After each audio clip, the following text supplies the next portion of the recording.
Hey everybody, good morning on this lovely Wednesday morning.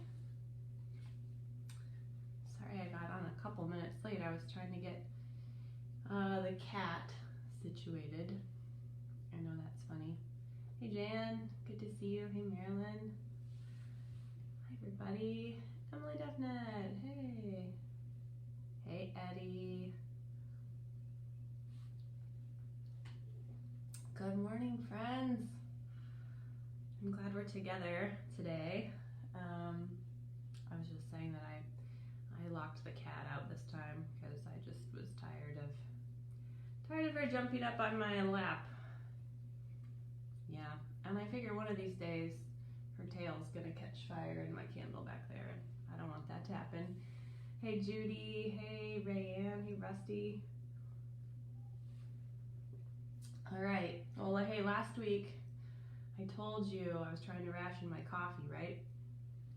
And then I saw, I think, Lori's comment, and she said, yeah, it makes it taste irony when you reheat it. It's really true. I will give you that word. But this morning we ran out of our whole bean coffee, so I had to make the pre-ground stuff. So here it is. It does taste better, though, than the reheated version of the whole bean. That's my opinion.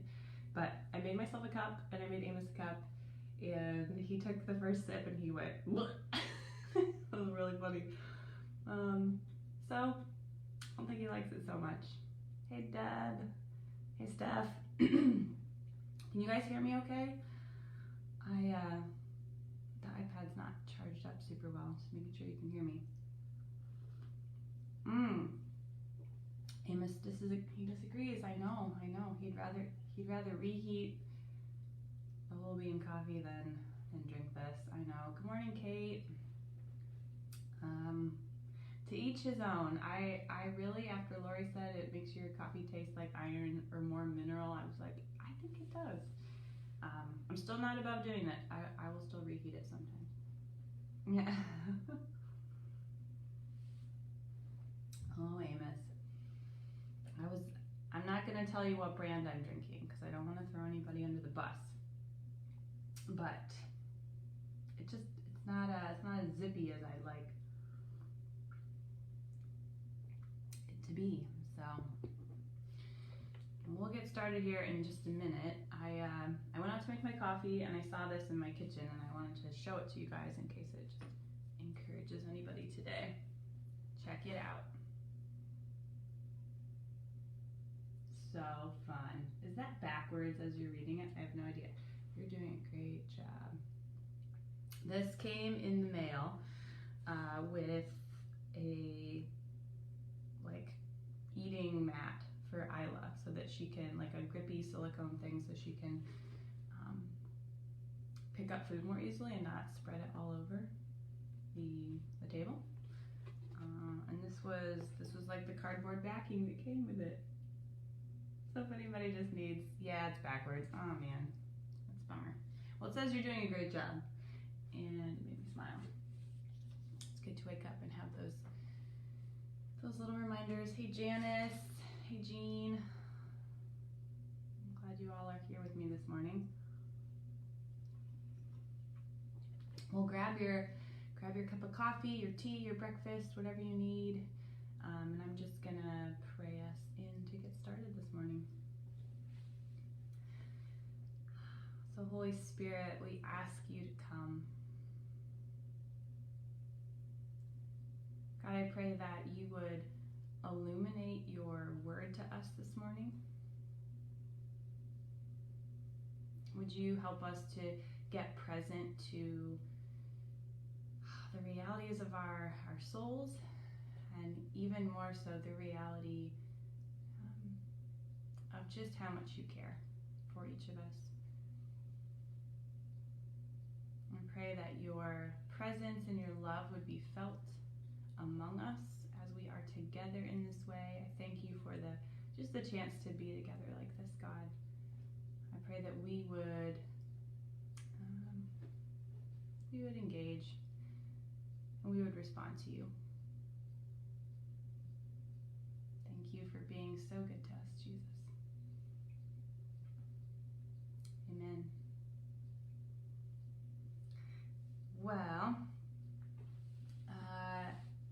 I have been chewing on the James passage that Amos read during his talk on Sunday, and also yesterday in the reflection. And I don't want to burn you guys out on that, but it is such a rich text, and I think I just want to share for a few minutes about what I am discovering and noticing, maybe even for the first time, in that passage. So I'm actually not going to read the passage he read yesterday. He started in with James 1:19, where it talks about being slow to speak, quick to listen, and slow to anger.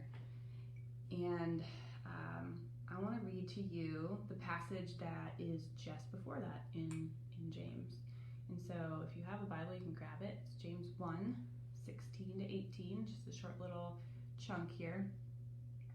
But it says, "Don't be deceived, my dear brothers and sisters. Every good and perfect gift is from above, coming down from the Father of the heavenly lights, who does not change like shifting shadows. He chose to give us birth through the word of truth, that we might be a kind of first fruits of all he created." So like I said, as you continue on in James's letter, the next few lines are what Amos read to you yesterday, about being slow to speak, quick to listen, slow to anger. And then the verses go on and say, don't be deceived, basically about the impact of your words, like that your tongue can either build up or tear down.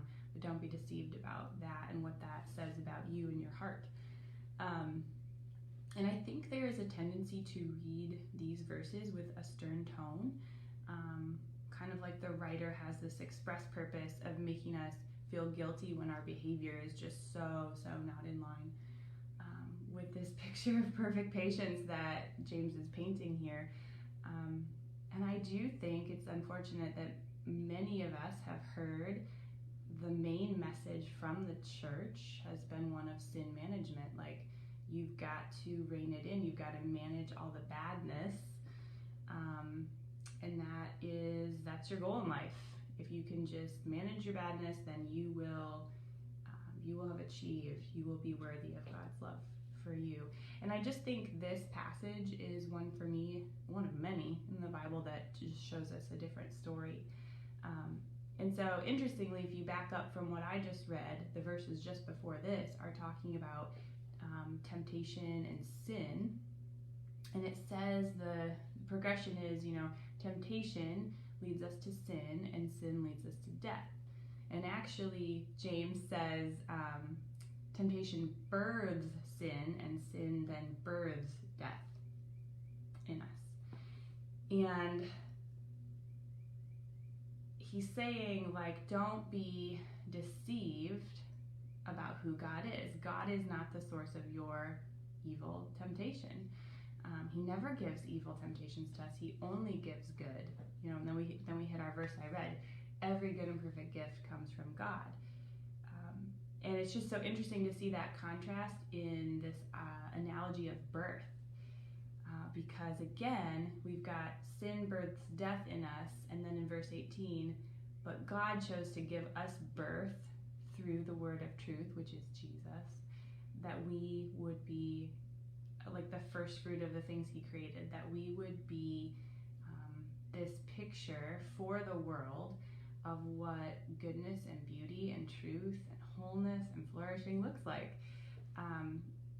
And that is, just an amazing thing that I never noticed about that verse.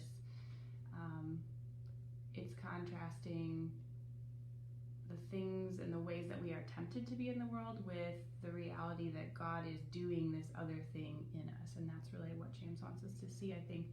But also, he's not saying, in the order of talking about deception, he doesn't say first you should not be deceived about you and your own behavior. He says, no, first don't be deceived about who God is. Do not misunderstand God.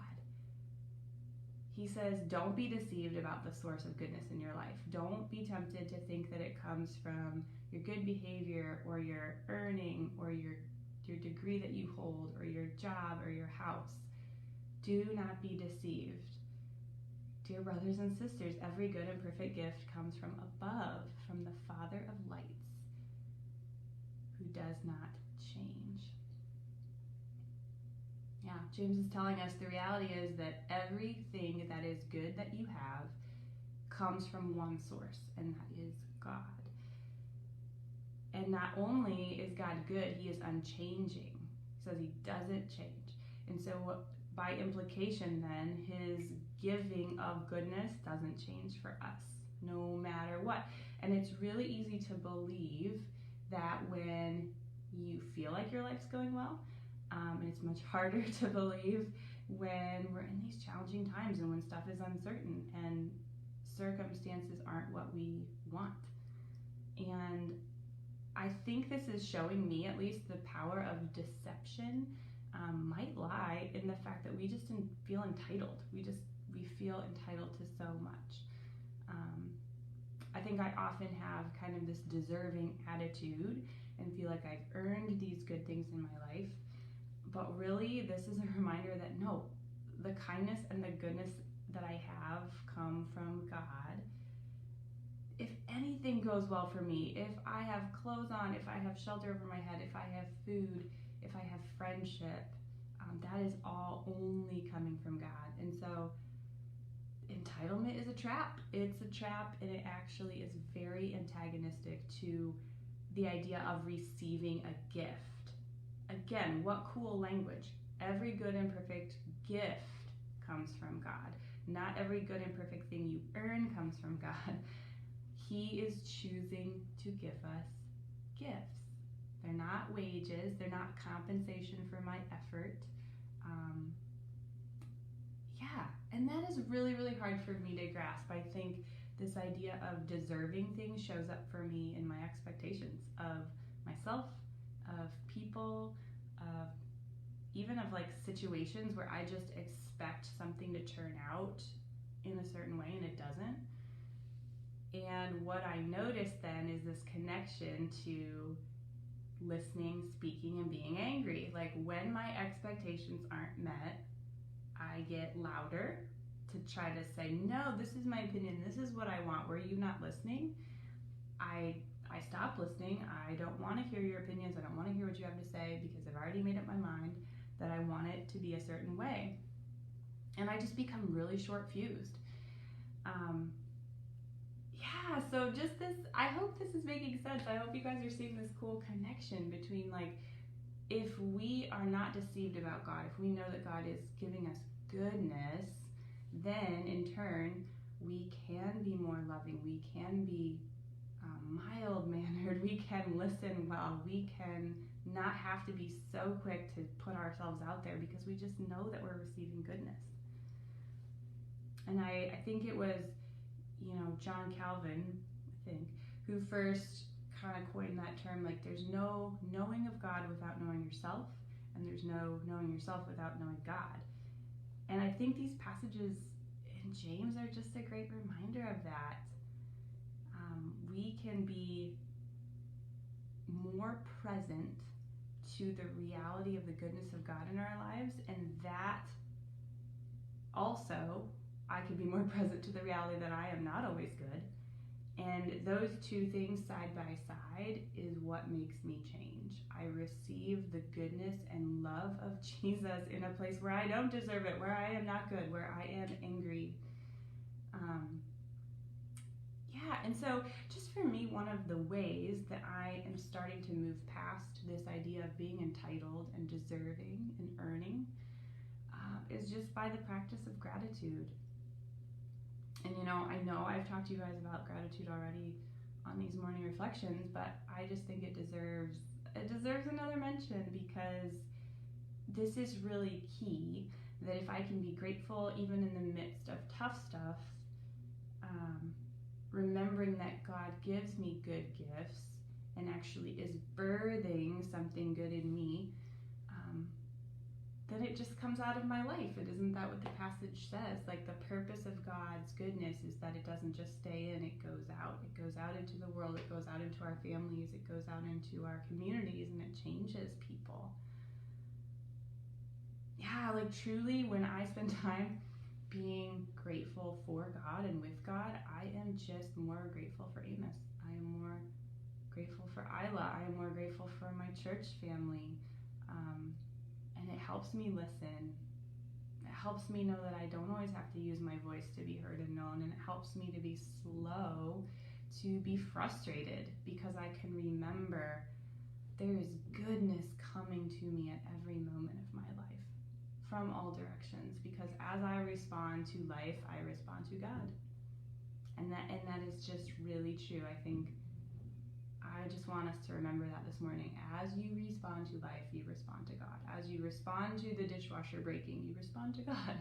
As you respond to a package in the mail being delayed that you really wanted, you are responding to God, and God is responding to you in that. And yeah, and there's something of His goodness in those things. And so I hope that we can find that this morning together.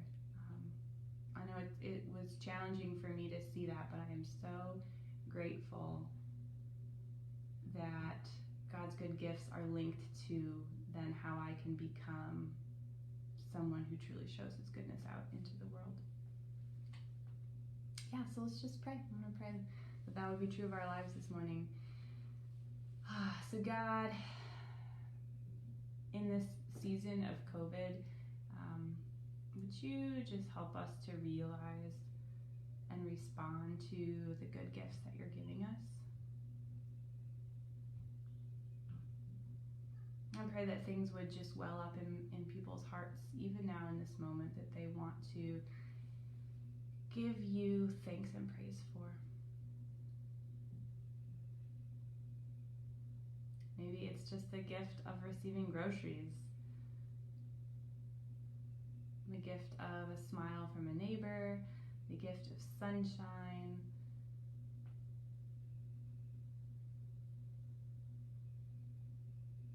God, I'm just so quick to think that I deserve more than those things, but those things are sweet and beautiful. Just even my ability to breathe and move and to have my being comes from you. And I just pray that reality would begin to penetrate our hearts this morning, that it would actually do its good and slow work in our lives, so that we can,